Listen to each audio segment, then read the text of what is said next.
You did not answer my letter. Because I do not wish to see you. You hurt me. When do you stop to think about me? Every moment of every day. I cannot love a maid. And yet, you have taken possession of me. Bridgerton fans, I need you to stop whatever you are doing right now, because what I am about to tell you is going to completely change the way you have been thinking about Season 4, Part 2. We have been waiting, we have been hoping, and honestly, some of us have been losing sleep over what is going to happen next. And I promise you, everything that is coming in episode 5 and beyond is so much bigger, so much more emotional, and so much more surprising than any of us could have imagined, because this is not just about Sophie and Benedict anymore.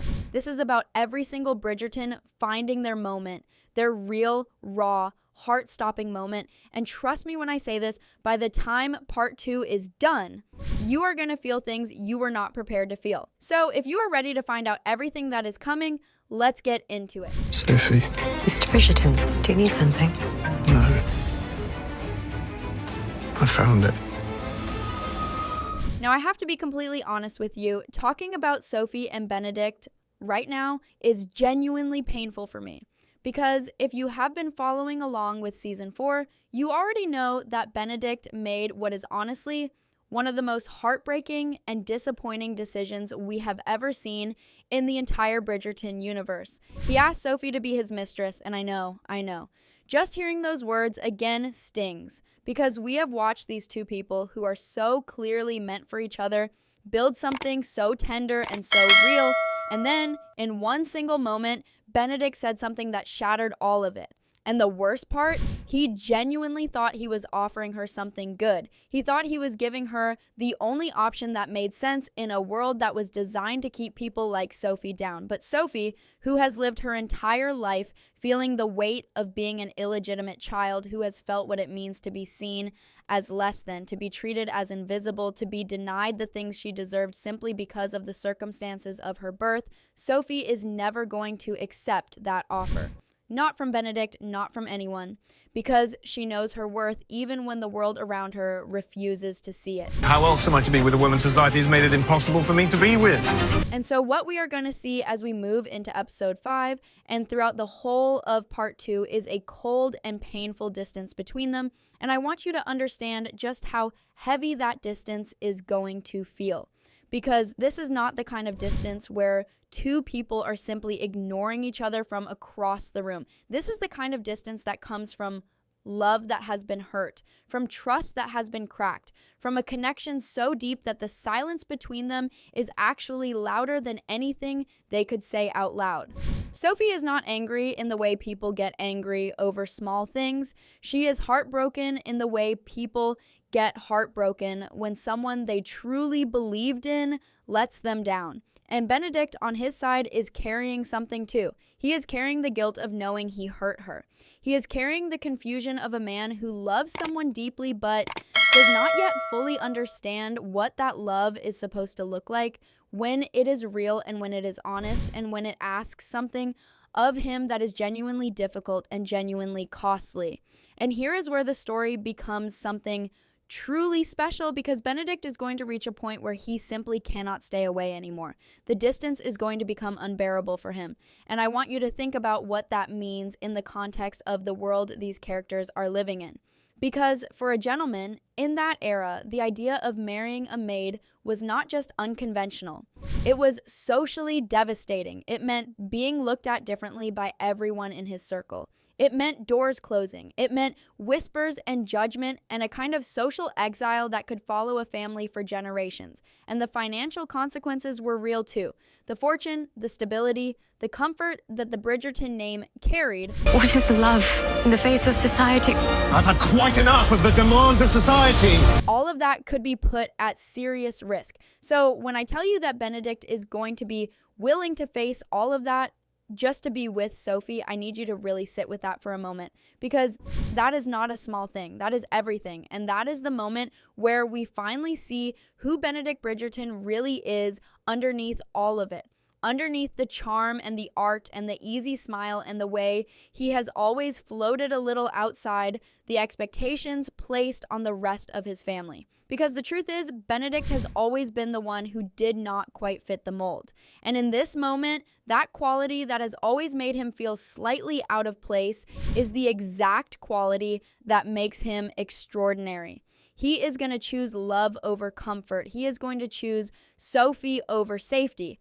And in doing so, he is going to show us that his proposal, when it finally comes, is not just a romantic gesture. It is a declaration. It is him saying that he sees her, truly sees her, and that she is worth everything he is about to risk. But of course, nothing in Bridgerton ever goes smoothly. And just when you think you are about to get the moment you have been waiting for, just when Benedict is on the edge of that proposal, something is going to happen that stops everything. Something that is going to rewrite the entire story in a way that neither Sophie nor Benedict saw coming. And it all starts with a game of blind man's buff and a silver mask that has been hiding a secret since the very beginning of their story. Because Benedict is finally going to figure it out. He is finally going to realize that Sophie, the woman standing right in front of him, the woman who has been in his home, in his life, closer to him than anyone, is the same woman he has been dreaming about since that masquerade ball. She is the lady in silver. And the moment he realizes that, everything is going to change. Not in the way we hoped, not with joy and relief and the kind of reunion that makes your heart feel full, but with something much more complicated, with hurt, with anger, with the sharp and breathless feeling of realizing that the person you love has been keeping a secret that has defined your entire search for happiness. And that is where we are going, and I promise you it is only the beginning.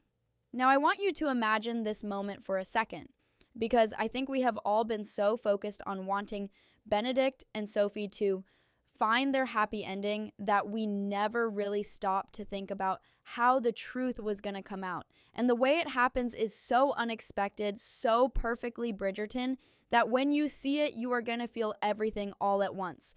Joy and heartbreak and tension all tangled up together in a single scene that you are absolutely not going to be able to look away from. It starts with something so innocent, so simple. Sophie is playing blind man's buff with the children at the house.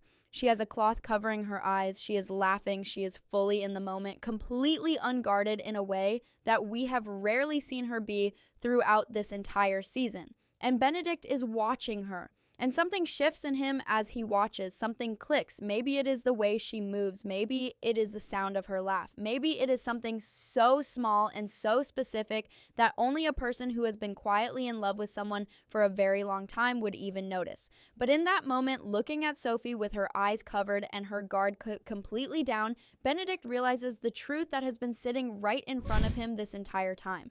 Sophie is the lady in silver, the woman from the masquerade ball. The woman he has been searching for, dreaming about, holding onto in his heart through everything. She has been here. She has been right here the whole time.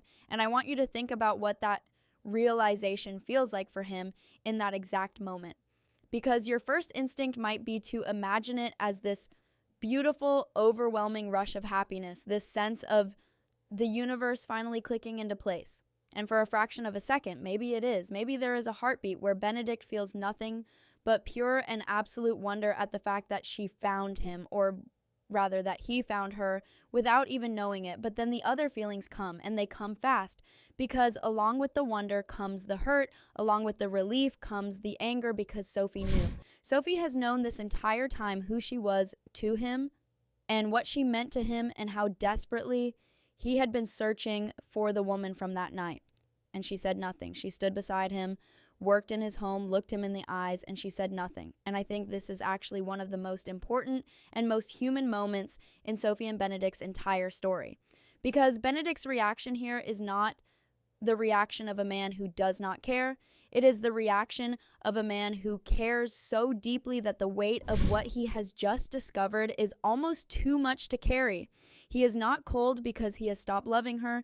He is hurt because he never stopped. And there is a very big difference between those two things. His anger is not cruelty. It is vulnerability wearing a mask. It is a man who has had his heart cracked open, realizing that the person who cracked it open was the same person he would have given his whole world to if she had only trusted him with the truth. And so he is going to want answers. He is going to push Sophie to tell him everything about the masquerade ball, about why she came, about who she really is and where she really came from, and why she kept all of it hidden for so long. And here is where Sophie's past is going to be laid out in front of both of them in a way that is raw and honest and deeply painful. Because Sophie's story is not a simple one. It is not a story of a woman who lied out of selfishness or deception. It is the story of a woman who has spent her entire life being made to feel like she is not enough. And so when she had the chance to be something different for one single night at that masquerade ball, when she had the chance to be seen as worthy and beautiful and deserving, she took it. Not because she wanted to deceive anyone, but because for one night she wanted to know what it felt like to simply exist without the weight of everything that defined her in the eyes of the world. And when Benedict hears all of this, when he finally understands the full shape of Sophie's story, the anger does not disappear completely. But something else starts to grow alongside it, something softer, something that looks a lot like understanding. Because Benedict, more than almost anyone in his world, knows what it feels like to want something that the world around you does not think you deserve. He has felt out of place his entire life. He has always been searching for something he could not quite name. And Sophie was that something. Sophie has always been that something. And now that he knows the whole truth, now that there are no more secrets between them and no more masks and no more distance hiding behind confusion, the real question becomes what they are going to do with all of it. And that question is going to push their relationship to its absolute breaking point before it can ever begin to heal. Because Sophie, feeling the full weight of his anger and his hurt and the impossibility of everything that stands between them, is going to make a decision. A quiet, devastating, heartbreaking decision. She is going to ask to leave. And that single moment is going to set everything else into motion in ways that none of us are ready for. And this is the part that I genuinely was not prepared for. Because out of everything we have talked about so far, out of the cold distance and the revelation and the anger and the hurt, nothing quite hits the way this moment does. Because Sophie asking to leave is not a dramatic exit. It is not a scene full of shouting or tears or the kind of theatrical heartbreak that television loves to give us. It is quieter than that. And somehow that makes it so much harder to watch. Because Sophie has spent her entire life learning how to leave quietly, how to take up as little space as possible, how to fold herself down into something small enough to slip out of a room without disturbing the air around her.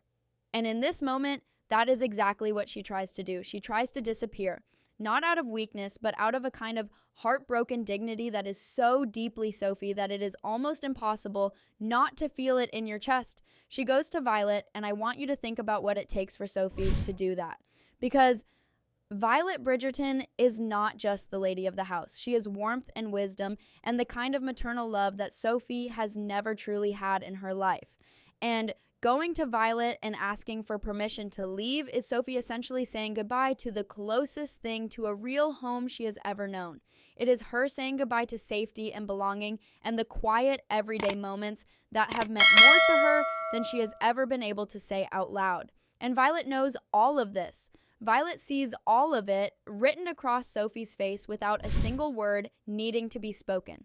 Because Violet Bridgerton has loved enough people in her lifetime to recognize what love looks like when it is breaking someone apart. And so the scene between Violet and Sophie is going to be one of the most quietly powerful moments of the entire season because Violet does not want to let her go. Everything in her wants to pull Sophie close and tell her to stay and find a way to fix what has broken between her and Benedict. But she also understands something that perhaps even Sophie does not fully understand yet. That sometimes love means letting someone make their own choices even when those choices hurt. even when they are the wrong choices, even when you can see with perfect clarity that the path someone is choosing is going to lead them somewhere painful. And so Violet, with all the grace and all the love and all the quiet strength that has defined her character throughout this entire series, is going to let Sophie go. She is going to give her money. She is going to arrange a carriage. She is going to make sure that Sophie leaves with dignity and with resources and with the knowledge that she was truly loved in this house. And if that does not make you feel something deep in your soul, then I honestly do not know what will. But here's where the story takes a turn that none of us saw coming, and I mean that. Because just as Sophie is preparing to leave, just as the carriage is ready and the goodbyes have been said, and Sophie is about to step out of the Bridgerton house and out of Benedict's life, something happens, something that stops everything. And it does not come from Benedict. It does not come from a last-minute declaration or a desperate chase down the front steps. It comes from someone far more sinister. Someone whose presence in this story has been a dark and heavy shadow over Sophie's life for as long as we have known her. Her stepmother Araminta arrives, and she does not come alone. She comes with the police, and I need you to really feel the cruelty of this moment. Because Sophie is standing right there on the edge of her freedom. She has just survived one of the most emotionally devastating experiences of her life.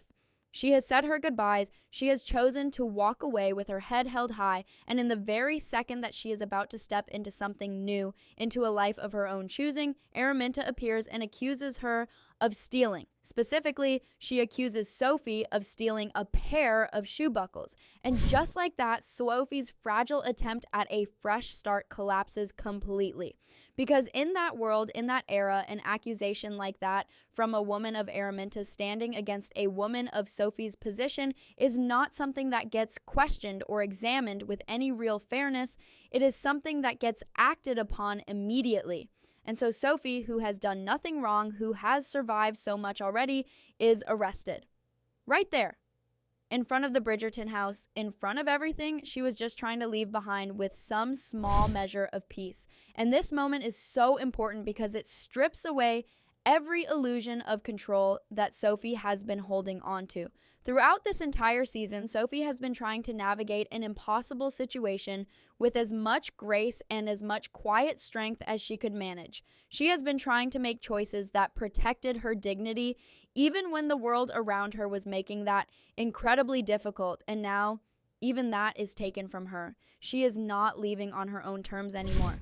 She is being taken, and the helplessness of that, the injustice of it, the sheer cruelty of Araminta choosing this exact moment to strike is going to hit you like a wave. Because we know Sophie, we have watched her story, we know exactly how undeserved this is, and we are going to feel every single second of it alongside her. But here is what I need you to hold on to as we go into the next part of this story. Because as dark and as painful as this moment is, it is also the moment that finally forces Benedict's hand. It is the moment that removes every last excuse, every last hesitation, every last carefully constructed reason he might have had to stay where it was safe and comfortable and socially acceptable. Because Sophie is in trouble, real trouble. And Benedict Bridgerton, whatever his flaws and whatever his mistakes, is not the kind of man who can know that the woman he loves is suffering and do absolutely nothing about it. And what he does next is going to show us once and for all exactly who he is and exactly how far his love for Sophie is willing to go.